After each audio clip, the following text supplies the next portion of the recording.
Hi everyone, and welcome to a process video using the Scrapbook Generations kit. I believe this was November 2014. The photos I'm going to be using are from my birthday several years ago. The whole family, my brother and his family, and my mom and dad, sister had gone out to eat. Those are the two Prima inks for the edge of my paper that I can't decide between. I didn't realize that I had already cut the paper on this one, so you won't get to see that process.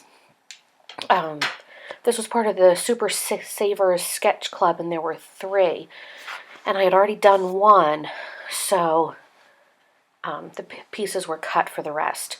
Here I'm just going to ink my edges. I decided on the blue, because I had used brown last time, so I thought I'd change it up a little bit.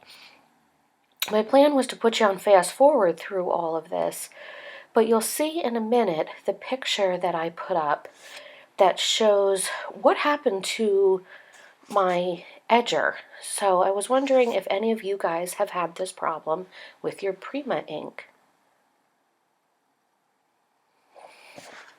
So once I cleaned that mess up, it's time to get started on laying my strips down. I'm not usually this anal with using the T-ruler, but since this layout is strips on either side, I wanted them to be, pretty exact so that my double page would line up. That T-ruler is from Amazon.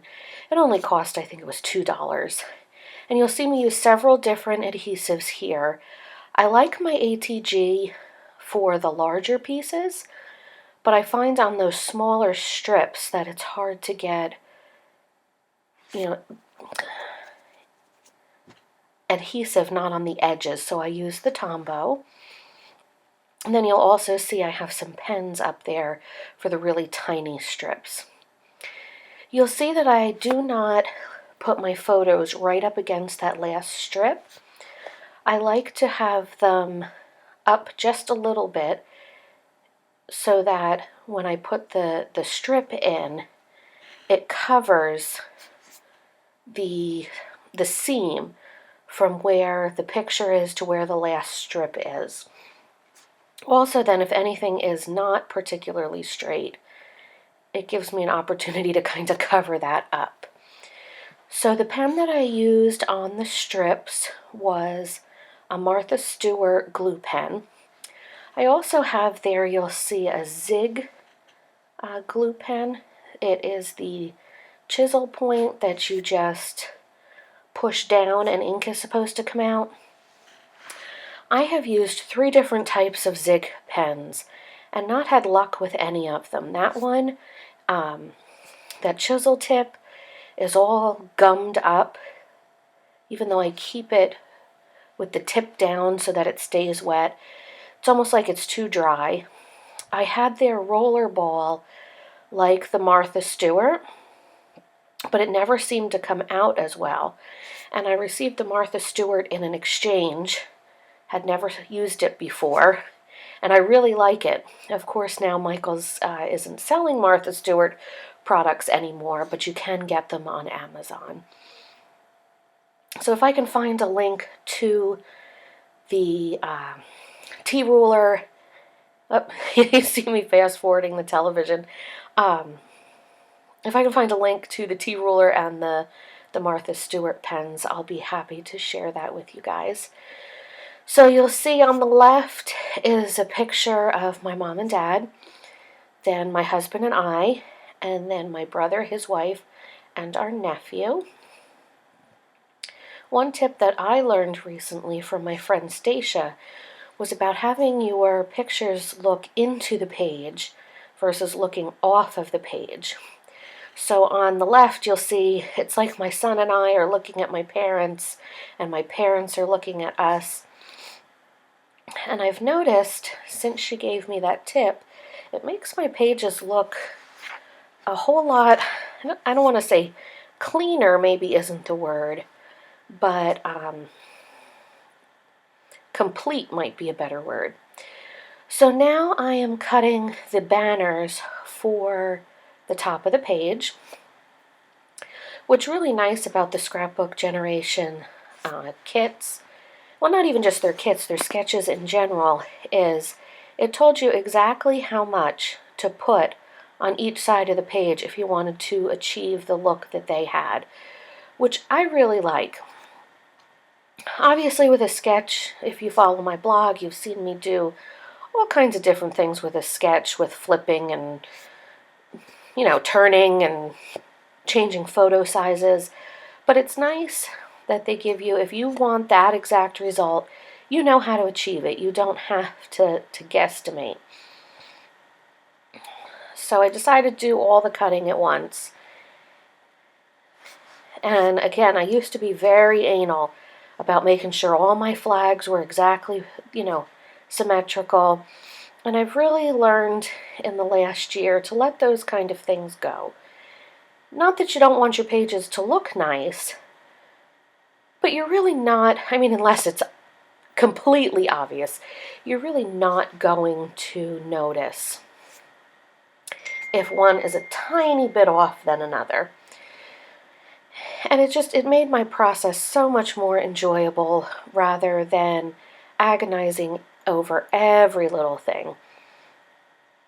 I've also started gluing and going on pages that I make without a sketch or a kit. I would agonize over what matched and what was perfect. And now, if I'm using a collection, it all matches.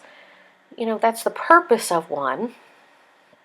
So I will just decide what I think I want and put it down and go. And I've been I don't want to say much more pleased with my pages, but it doesn't take me 3 days to do a page now.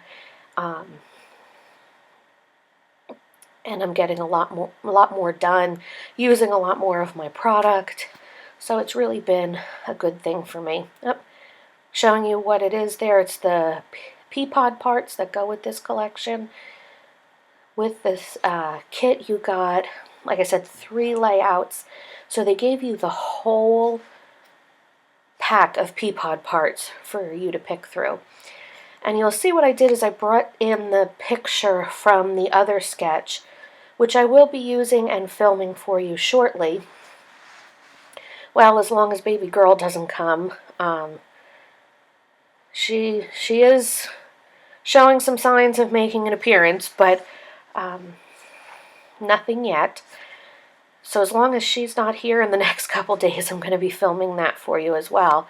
But I wanted to see what was used in that sketch and what would be left over that I could possibly add or, use on this one as well. So there were a few things I added.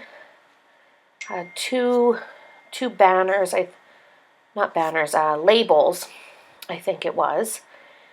So now I'm going to start gluing these down. I'm showing you, I'll show you what kind of foam tapes I use or pop dots. I have 3 different ones that I use, which I know is a little over the top, but each one is a different shape and thickness. That first one there is the green is the Scotch foam tape, very thin, but like that I can roll it out for a larger die cut. The one that I'm using right now is from Hobby Lobby. They come 2 different size squares, one larger, one smaller. Very inexpensive, but very thick. Very, very, very thick. So you have to have just the right place for it. And the third one there, which is probably my favorite, is from Stampin' Up. You can cut them, you can use the outside borders, and they're as thin as the foam tape from Scotch. The only thing I don't care for about it is the fact that it's Stampin' Up. And it's not that I don't like Stampin' Up, but the Pop Dots are $2.95.